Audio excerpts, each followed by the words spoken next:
Hello everybody and welcome back to another video. Today I'm going to be doing a four-way 2024 election race.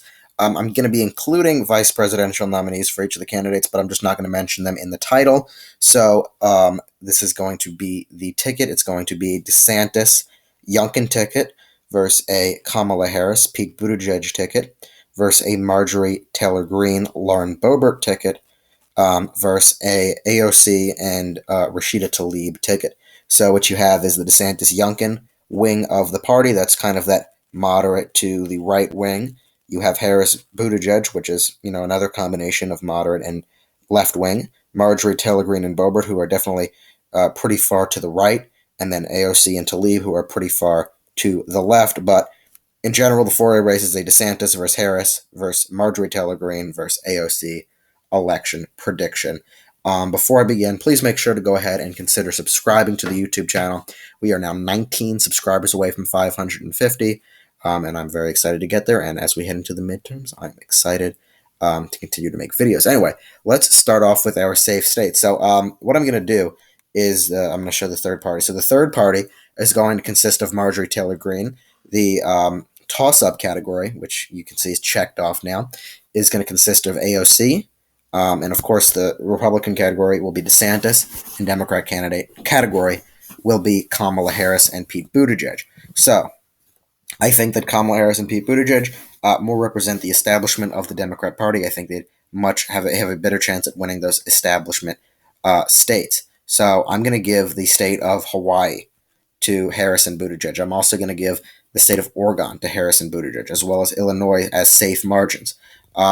Although not many races are going to be safe. I'm also going to give Massachusetts as a safe Buttigieg-Harris state, as well as D.C. and Maryland. Those states, in general, in my mind, tend to vote the strongest towards that establishment Democrat Party. The safe DeSantis races. I believe that Ron DeSantis, in this scenario, would be able to win a lot of these southern states by safe margins. Of course, Marjorie Taylor Greene is on the opposite end of the ticket, so she, may make some of them closer. Although I don't think particularly. I'm going to give him a lot of these states throughout the middle of the country. I'm actually going to knock Kansas off the list. But you really think about it this way: all of these races are going to balance themselves out. So it'll be like 25, 25, 25, 25, really. Possibly DeSantis will get more of the votes, and Harris, but.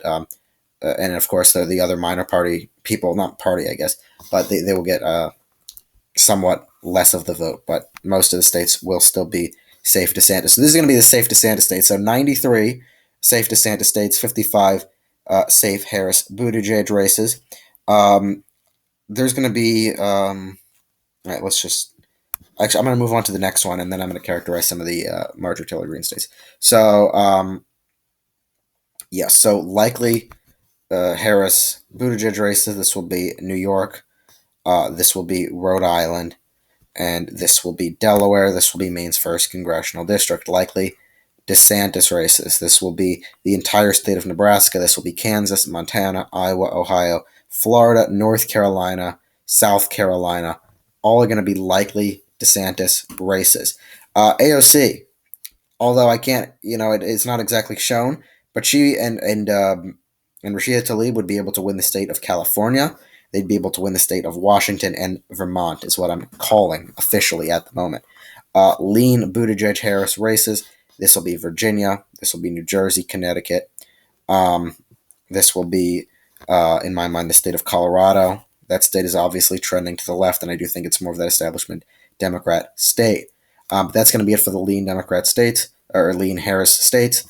Lean DeSantis states, and this obviously gets very complicated now, but I think that Ron DeSantis, with Youngkin on the ticket, they obviously have that Midwestern appeal.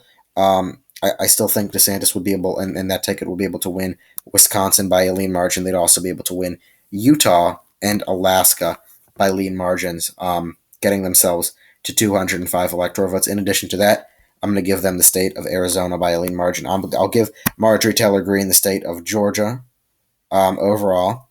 And I'm going to give Marjorie Taylor Greene, let's see. I'm also going to give her the state of Texas. I think that she'd be able to bring out a lot of the white voters in Texas to come and vote for her. I think as opposed to DeSantis, although they really both have a southern appeal, Burbert's from Colorado, and of course that increases with proximity to different areas.